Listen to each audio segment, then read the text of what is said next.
Halo Sobat Muslim, ketemu lagi sama aku, guru kesayangan se-Indonesia, Wuling Mantap Jiwa. Emang agak cepet aja, soalnya mau pamer kacamata baru. Ini tuh kacamata keren banget. Oke Sobat Muslim, mau dalam keadaan apapun kita harus tetap semangat ya Sobat Muslim ya. Tapi kali ini ada pembahasan yang agak sedikit akan membuat Sobat Muslim tuh lebih terenyuh lagi seperti biasanya. Kalau bahas soal bencana, pasti yang di otak kita tuh, aduh kita bisa bantu apa ya gitu, gimana ya korban-korban di sana gitu. Nah mungkin Sobat Muslim juga udah pernah denger nih soal berita yang satu ini. Jadi aku akan menceritakan sebuah bencana yang baru saja terjadi. Jadi kejadiannya itu ada di akhir tahun 2024 lalu. Nah gimana ya cara mereka bertahan sampai sejauh ini, dan gimana kabar terakhirnya, dan apa aja sih cerita yang terjadi di balik semua rangkaian pada saat itu. Dan inilah para malaikat di sekitar kita.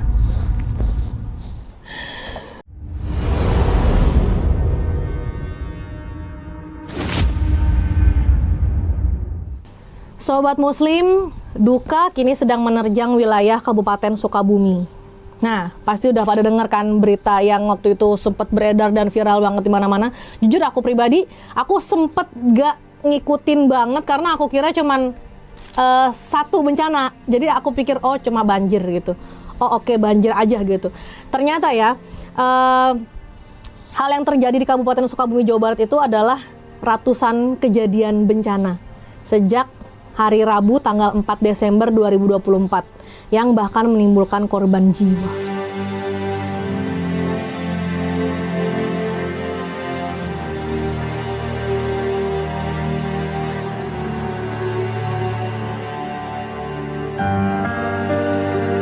Nah, berdasarkan catatan BPBD Jabar hingga hari Jumat tanggal 6 Desember 2024, 290 bencana alam.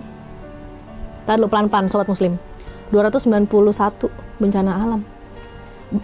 Banjir nih, longsor, gempa aja baru 3. Ini 291 bencana alam, mulai dari tanah longsor, banjir, angin kencang hingga pergerakan tanah melanda 38 kecamatan di Sukabumi. Jadi rombongan Sobat Muslim.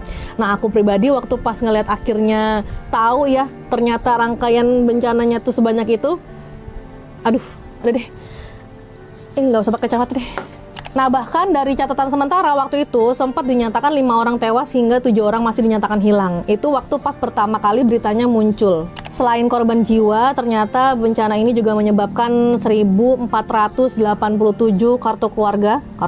kepala keluarga, pokoknya 1.487 keluarga atau 3.497 jiwa terdampak. Ada juga 1.400 jiwa yang mengungsi. Terus rumah rusak sebanyak 589 unit. Aduh, ini kayak lagi ngebahas soal matematika ya. Angkanya tuh gede-gede banget gitu. Bahkan ya kondisi itu diperburuk dengan akses jalan yang terputus. Jadi jembatan, akses jalan tuh semuanya terputus sampai alat berat tuh susah masuk ke lokasi bencana.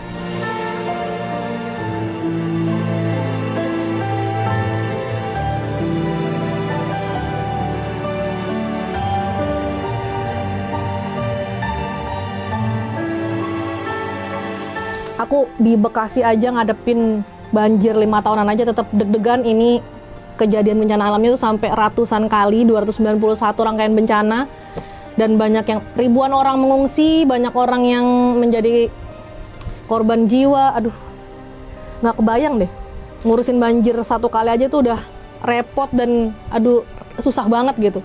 Nah waktu itu ya, upaya pencarian dan evakuasi korban itu sampai beberapa hari terus dilakukan tim gabungan yang terdiri dari BPBD, Basarnas, TNI, Polri, dan relawan setempat.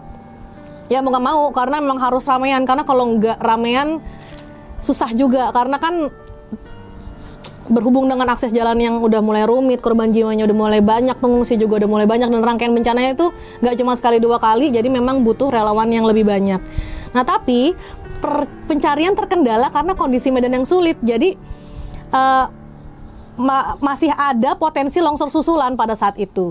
Nah sementara dari salah satu sumber media yang aku dapat nih ya, Sekretaris Daerah Kabupaten Sukabumi yaitu Ade Suryaman menyampaikan bencana ini merupakan salah satu yang terparah dalam 1 dekade terakhir.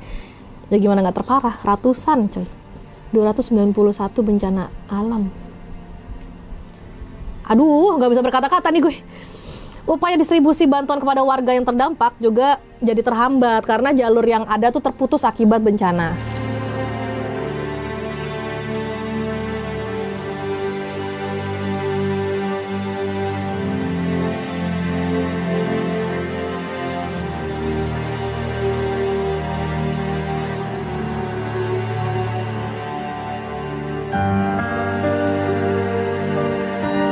Nah, beliau menyampaikan katanya gini, kalau lihat gambaran tadi yang Pak Deputi sampaikan, memang 10 tahun terakhir ini kita tuh yang paling parah di Kabupaten Sukabumi. Awalnya tuh nggak pernah separah ini.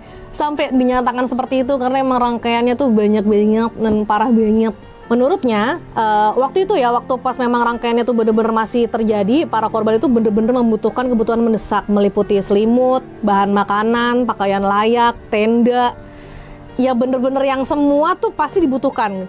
Tapi penggunaan tenda dinilai kurang optimal di tengah curah hujan yang tinggi. Jadi gak cuma yang tadi aku sebutin doang tuh, tanah longsor, pergeseran tanah, banjir, segala macam itu masih diterjang juga sama angin dan curah hujan yang tinggi. Apa enggak? Avatar kali gue. Nah, Pak Ade juga bilang katanya kami menyarankan pengungsian itu di masjid atau sekolah. Walaupun ya saat ini sekolah tuh masih digunakan untuk ujian. Nah, karena kan emang kejadiannya itu di bulan Desember ya, itu lagi pekan-pekannya ujian. Jadi waktu pas waktu pengungsian itu diarahkan ke masjid atau sekolah, beberapa sekolah pun sambil tetap melakukan kegiatan ujian karena waktu itu memang masih pekan ujian.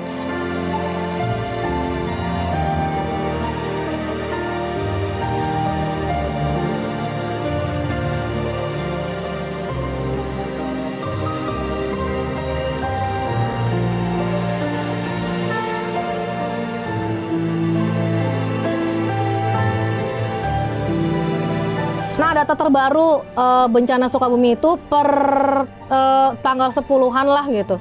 Waktu itu yang aku dapat dari salah satu sumber media, itu sampai ada 19 pesantren yang terdampak. Kemudian bangunan hancur hingga kitab santri juga hanyut. Kemudian bencana alam tersebut juga melanda sampai ke 39 kecamatan dan 184 desa di Kabupaten Sukabumi. Wow. Ini bencana ini memberikan dampak juga pastinya terhadap lembaga pendidikan termasuk pesantren, sekolah-sekolah, apalagi lagi pekan ujian juga. Nah, sebelumnya data per hari Selasa, ini tanggal 10-nya, 10 Desember 2024, yang dihimpun NU Online Jabar menyebutkan awalnya 17 pesantren terdampak bencana alam di Sukabumi. Awalnya aja udah 17 pesantren. Satu pesantrennya kan gede banget ya. 17 pesantren terdampak bencana alam di Sukabumi. Nah, sementara data terbaru yang diperoleh NU Online Jabar pada hari Sabtu tanggal 14, beda 4 hari doang ya, 14 Desember 2024 jam setengah 3-an dan 14.30 WIB, jumlah pesantren yang terdampak banjir dan longsor itu sampai kena pergeseran tanah juga ya, itu bertambah jadi 2. Jadi totalnya ada 19 pesantren yang terdampak bencana.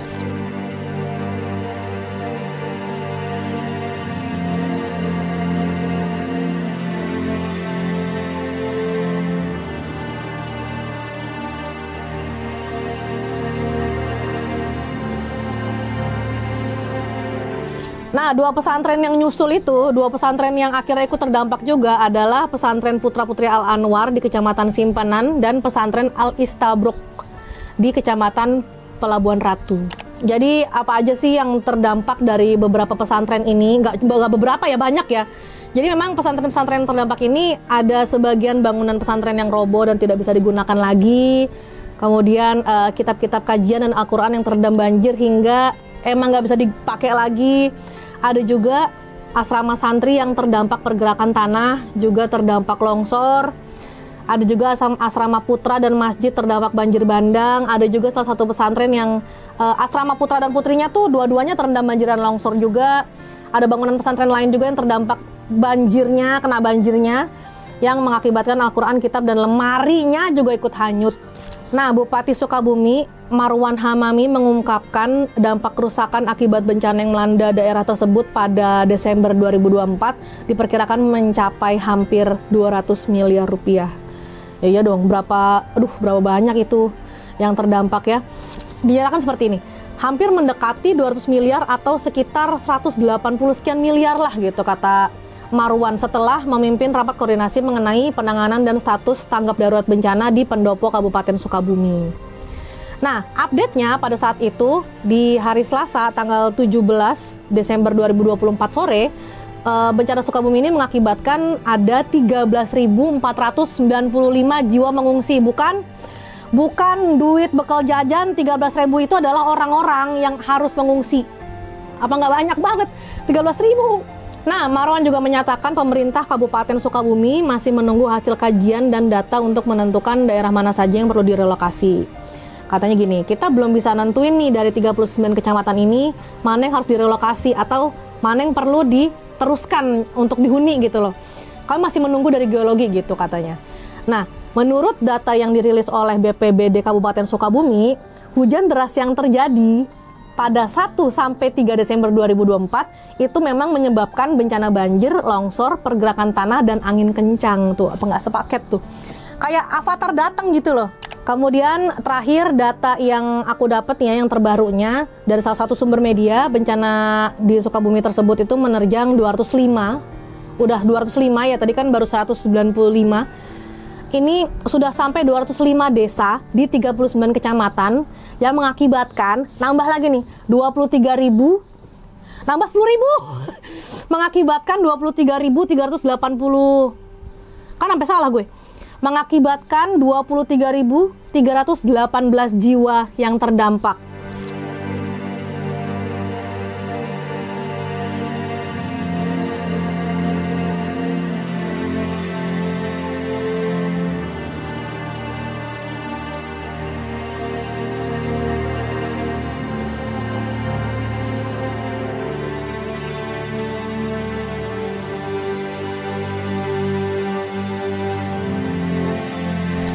Kemudian data terbarunya juga aku dapat 8.736 jiwa masih mengungsi, serta 10 orang meninggal dunia dan 2 orang lainnya hilang. Nah, hilang ini katanya diduga tertimbun tanah longsor. Nah, selain korban jiwa, bencana ini juga menyebabkan kerusakan infrastruktur yang signifikan. Katanya tercatat 3.758 rumah mengalami rusak ringan. Allah. Sampai ngap gue. 1.588 rumah rusak sedang dan 3.548 rumah rusak berat. Banyak banget lagi tuh. Selain itu, ada 29 jembatan, 100 nih ya. Nih aku ulang ya. Selain itu, ada 29 jembatan, 124 titik jalan, dan 17 tembok penahan tanah. Belum sampai situ. Ada 110 saluran air, 27 tempat ibadah, 155 sekolah, serta ladang pertanian juga terdampak akibat bencana yang melanda Sukabumi pada awal Desember 2024. Aduh, astagfirullahaladzim. Nah, kalau tadi kan kita menceritakan tentang bagaimana dampak dari rangkaian bencana di Kabupaten Sukabumi ya. Tentu saja akan banyak cerita yang terjadi saat rangkaian bencana tersebut terjadi pada waktu itu. Salah satunya ini ada orang yang rela mengorbankan nyawanya demi menyelamatkan orang lain. Siapakah dia? Nanti aku akan ceritakan selengkapnya. Dan itulah para malaikat di sekitar.